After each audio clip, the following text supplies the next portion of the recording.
Download कीजिए।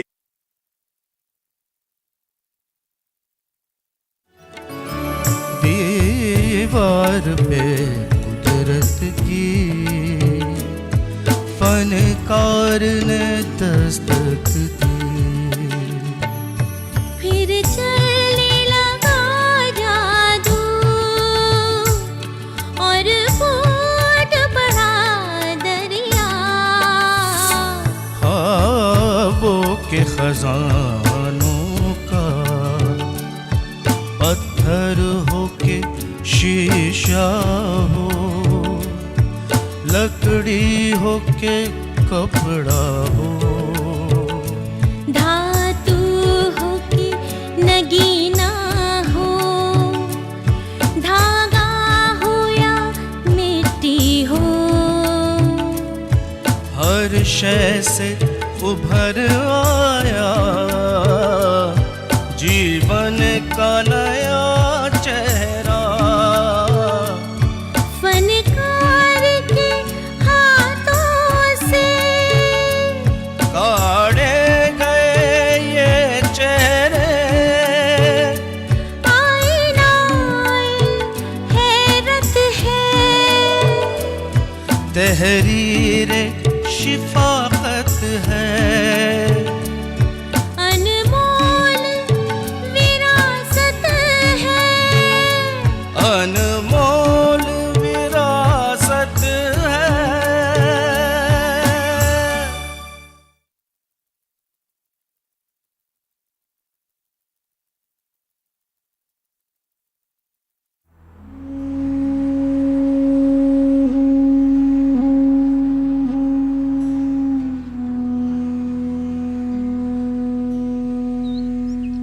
ऊंचे पहाड़ों पर कोंडापल्ली किला 14वीं सदी में तामीर किया गया, जिस पर मुगलों से पहले विजयनगर के कृष्णदेवराय की हुकूमत थी।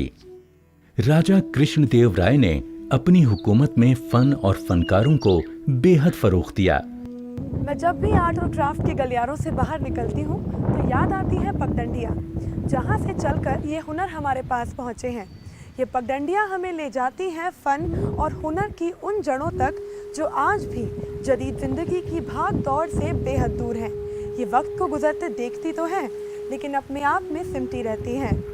मैं जब भी इन पगडंडियों पर चलती हूँ तो ऐसा लगता है कि मानो वक्त ठहर सा गया है और मैं वक्त की उंगली छुड़ाकर पीछे चली जाती हूँ।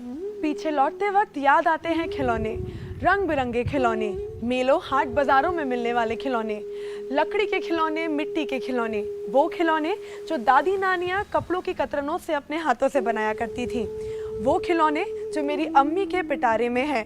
मेरी अम्मी की पिटारी मेरे लिए किसी म्यूजियम की तरह थी, जो पिटारी सिर्फ खास मौक़ों पर खुला करती थी।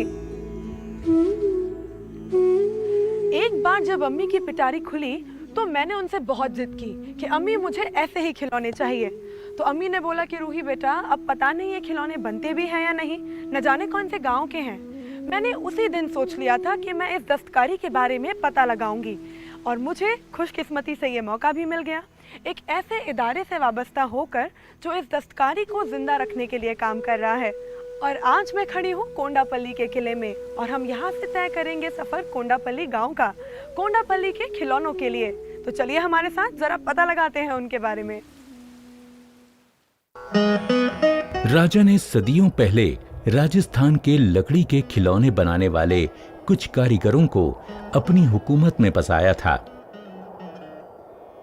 कई सदियां गुजर गईं, लेकिन आज भी किले के साए में लकड़ी के खिलौने बनाने वालों का फन जिंदा है।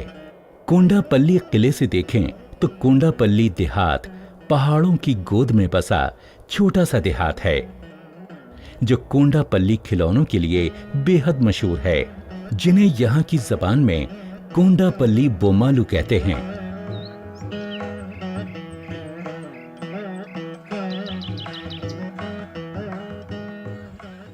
कोंडापल्ली किले से निकलकर अब हम आ पहुंचे हैं कोंडापल्ली गांव। ये गांव आंध्र प्रदेश के विजयवाड़ा शहर से लगभग 25 किलोमीटर दूर है और इस गांव में बनते हैं खास किस्म के लकड़ी के खिलौने, कोंडापल्ली टॉयज। इन खिलौनों के बारे में कहा जाता है कि ये सिर्फ सजावट का सामान या खेलने के लिए खिलौने ही नहीं, बल्कि इनमें समाया है जिंदगी का पूरा फलसफा। ये खिलौने आंध्र प्रदेश की खास कलाओं में से भी एक हैं। इन खिलौनों को आज तक मैंने सिर्फ अपनी अम्मी की पिटारी में देखा था, लेकिन आज मैं इन खिलौनों को करीब से देखूंगी। आज इन खिलौनों से होगा हमारा असल तारुफ। तो चलिए चलते हैं कोंडापल्ली गांव और पता लगाते हैं इन खिलौनों के बारे में।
कोंडापल्ली टॉयज बनाने के लिए तेल्लापानिकी नाम की एक लकड़ी का इस्तेमाल होता है। अब इस लकड़ी को किस तरह से खूबसूरत खिलौनों की शक्ल दी जाए, इसके लिए काम आते हैं कुछ औजार। अब इन औजारों के बारे में आइए जानते हैं एक माहिर से। कोंडापल्ली खिलौनों को बनाने के लिए कई तरह के औजार काम में लाए जाते हैं, जैसे एक्स, ड्रिल, बाउदरी, हथौड़े, रेतियां, छेनी, अकराफ वगैरह।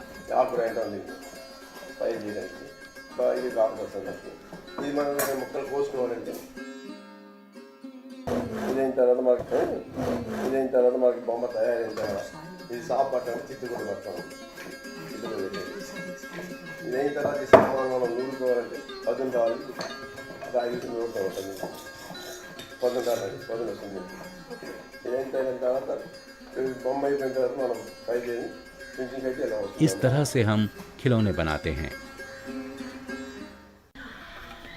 ये है पाल पचाका, जो बहुत ही अहम औजार है। ये औजार लकड़ी को तराशने के काम आता है।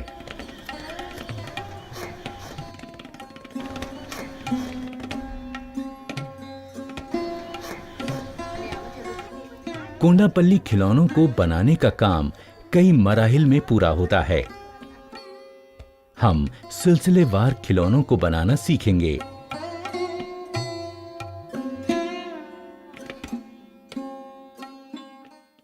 हर मरहले की अपनी खास तकनीक होती है, जिसके गवाह हैं ये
फन के माहिरीन मानते हैं कि इस तरतीब से लकड़ी की नमी तो दूर होती ही है, साथ ही लकड़ी तराशने के लिए और भी बेहतर हो जाती है।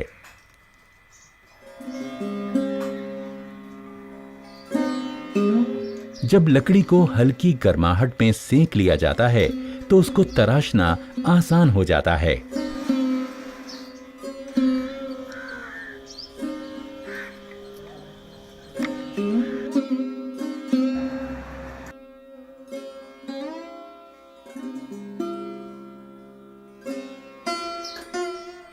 तराशने का काम पाल पचाका से किया जाता है, जो फनकार का अहम साथी है।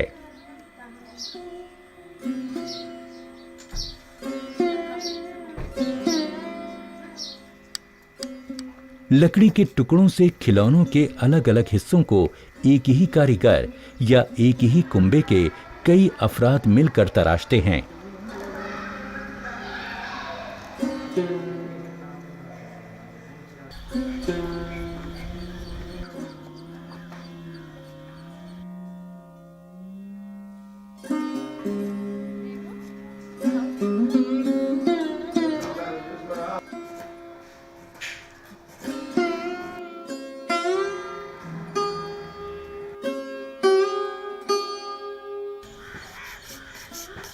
तराशे गए हिस्सों को बड़ी एहतियात से रंदे रेती की मदद से मुख्तलिफ शक्लों में ढाला जाता है।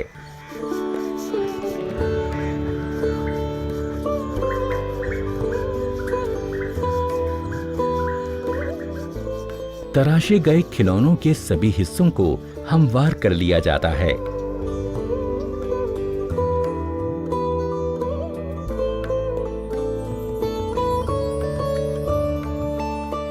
जब खिलौने के सभी हिस्से बन जाएं, तो उन्हें एक खास तरह की गोंद से जोड़ दिया जाता है। ये गोंद इमली के बीजों से पिसे आटे, जिसे यहाँ की जबान में मक्कू कहते हैं, और महीन बुरादे को मिलाकर बनाई जाती है। इमली के बीजों का आटा और बुरादे को पानी में डालकर पकाया जाता है। जब ये घोल दही जैसा गाढ़ा हो जाए तो बहुत बढ़िया किस्म की लुख्ती तैयार हो जाती है।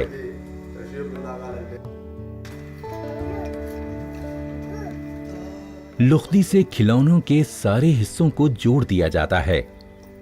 ये लुख्ती बड़ी सख्त और पक्की होती है।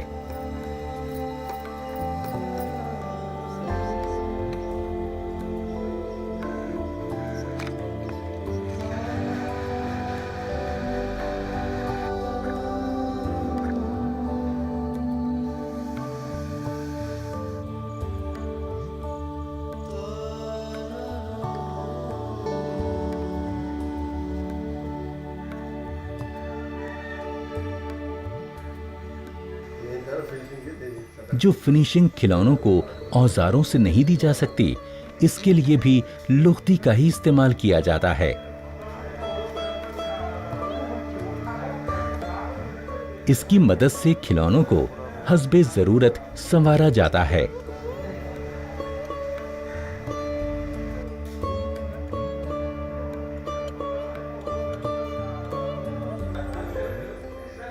यहां फनकार दरबान की पगड़ी इसी आमेज़श से बना रहा है। इतना ही नहीं, इसका इस्तेमाल खिलौने की जरूरत के मुताबिक मनचाही शक्ल देने के लिए करते हैं।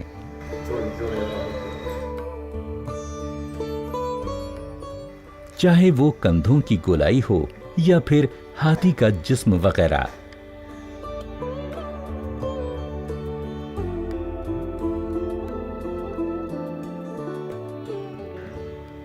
फनकार हस्बे जरूरत हर खिलौने को इस खास चीज से संवारता है। जब एक खिलौने को मुकम्मल शक्ल मिल जाती है तो उन्हें धूप या साए में अच्छी तरह से सुखाया जाता है। जब खिलौने सूख जाते हैं तो उन पर रेकमार्क यानी सैंड पेपर से रगड़कर पूरे खिलौने को हमवार चिकना मुलायम कर लेते हैं।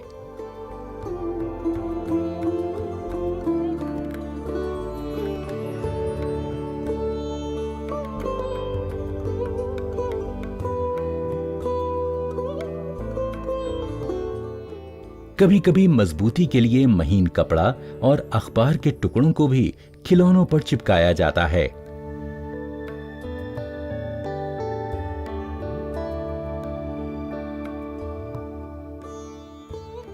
कोंडापल्ली खिलौने बनाने के लिए पहले खिलौनों के मुख्तलिफ हिस्सों को अलग अलग बनाया जाता है। मसलन इस हाथी और इस पर बैठे सवार का खिलौना बनाने के लिए सबसे पहले इस हाथी का शरीर, फिर इस हाथी के पैर, फिर इस हाथी की सूंड, इसके कान, इसका मुंह और इस सवार को बनाया गया होगा और फिर उन्हें साथ में इमली की गोंद से चिपकाया जाता है।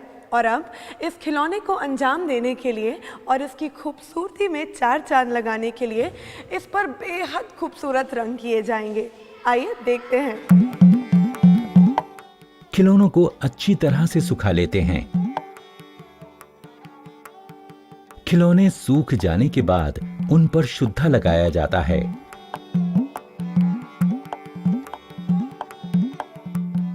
दरअसल ये चूने का पानी होता है।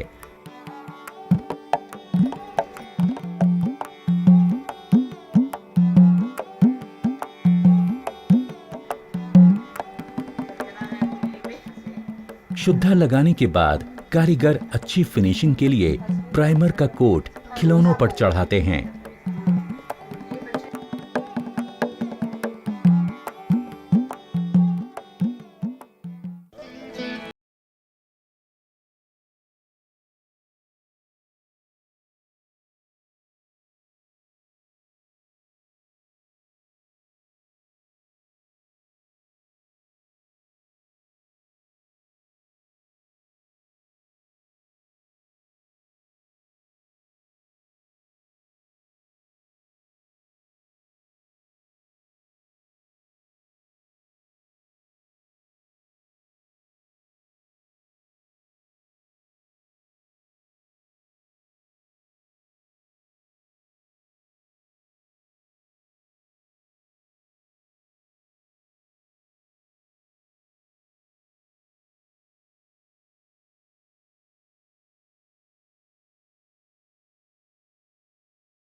गांव के कारीगर बकरी के बालों से बने ब्रश का इस्तेमाल करते थे, लेकिन अब बदलते वक्त के साथ ये दूसरी तरह के ब्रशेस का भी इस्तेमाल करने लगे हैं।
कारीगर रंगों की कारीगरी से खिलौनों में जान डाल देते हैं।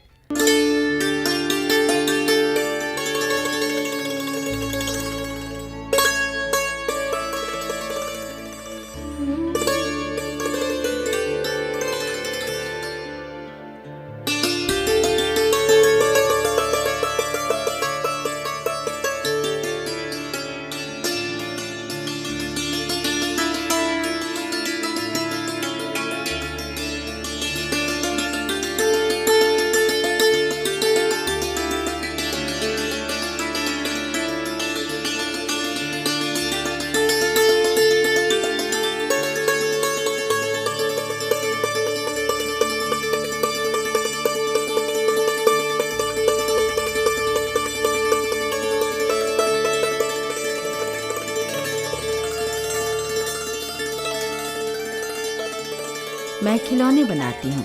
मेरे पेरेंट्स भी यही काम करते हैं और मेरे पति भी यही काम करते हैं। वो बनाते हैं और मैं पेंट करती हूँ। मेरे बच्चे भी यही काम करते हैं और वो साथ साथ पढ़ते भी हैं। एक बेटी MBA के पहले ईयर में है और दूसरी ग्रेजुएशन। हमारी बेटियों की शादी भी हो चुकी है। ये काम बहुत अच्छा लगता है हमें। जिस दिन हम काम करते हैं उस दिन सब ठीक रहता है। ये काम हमें बहुत अच्छा लगता है। इस देहात के हर घर में खिलौने बनते हैं। ये इनकी खानदानी रिवायत है। रोजगार का जरिया भी यही है। ये नेचुरल वेजिटेबल कलर्स हैं। इन्हें हमने आंध्र प्रदेश क्राफ्ट्स डिवीजन से खरीदा है। उसके बाद हमने इन्हें खुद बनाना शुरू किया। इनसे हमें बहुत फायदा हो रहा है। हमें बैरून ममालिक से भी और साथ ही आंध्र प्रदेश, कर्नाटक, चेन्नई से भी ऑर्डर मिल रहे हैं। इसे सीखने की वजह से कई सारे मौके हासिल हो रहे हैं। सरकार की तरफ से भी इसको बहुत फरोग मिल रहा है। तभी तो हम ये बना पा रहे हैं और यही काम कर रहे हैं। कोंडापल्ली के खिलौने बड़ी खूबसूरती से जिंदगी की नुमाइंदगी करते हैं।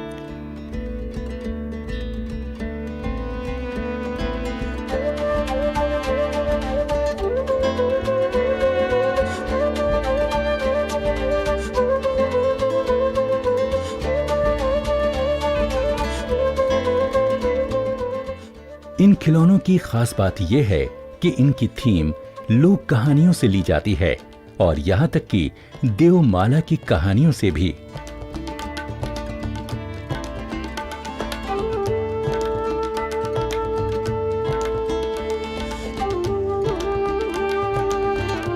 यहाँ का दशावतार बेहद मशहूर है।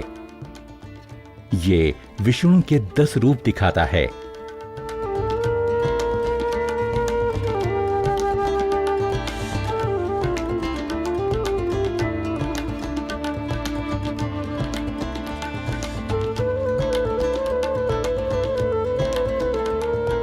यहाँ के फनकार अपने खिलौनों के जरिए देही जिंदगी का मुजाहरा करते हैं।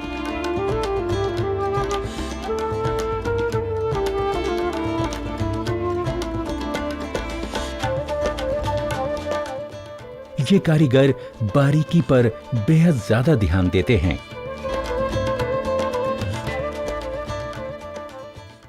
खास बात यह है कि ये खिलौने हल्के हैं। इन खिलौनों का साइज 15 से 20 सेंटीमीटर से लेकर 40 सेंटीमीटर तक रहता है। ये दस्तकार आज नए नए तजुर्बे कर रहे हैं। पुराने नमूनों के संग नए नए नमूने बाजार में ला रहे हैं। इन्हें काम की कोई कमी नहीं। ये खिलौने 10 रुपए से लेकर 10,000 रुपए तक के हैं।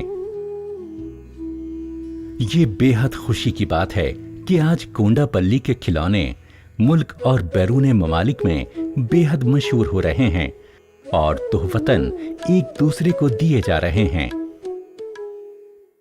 जिंदगी में कितने रंग भर देते हैं ये खिलौने। देखिए, इन्हें देखकर ऐसे लगता है कि अभी अलमारी से बाहर निकल आएंगे ये नन्हे अजूबे। खिलौनों में जिंदगी नक्श कर देना कितना मुश्किल काम है, पर कोंडापल्ली के कारीगरों ने इस काम को बखूबी कर दिखाया है।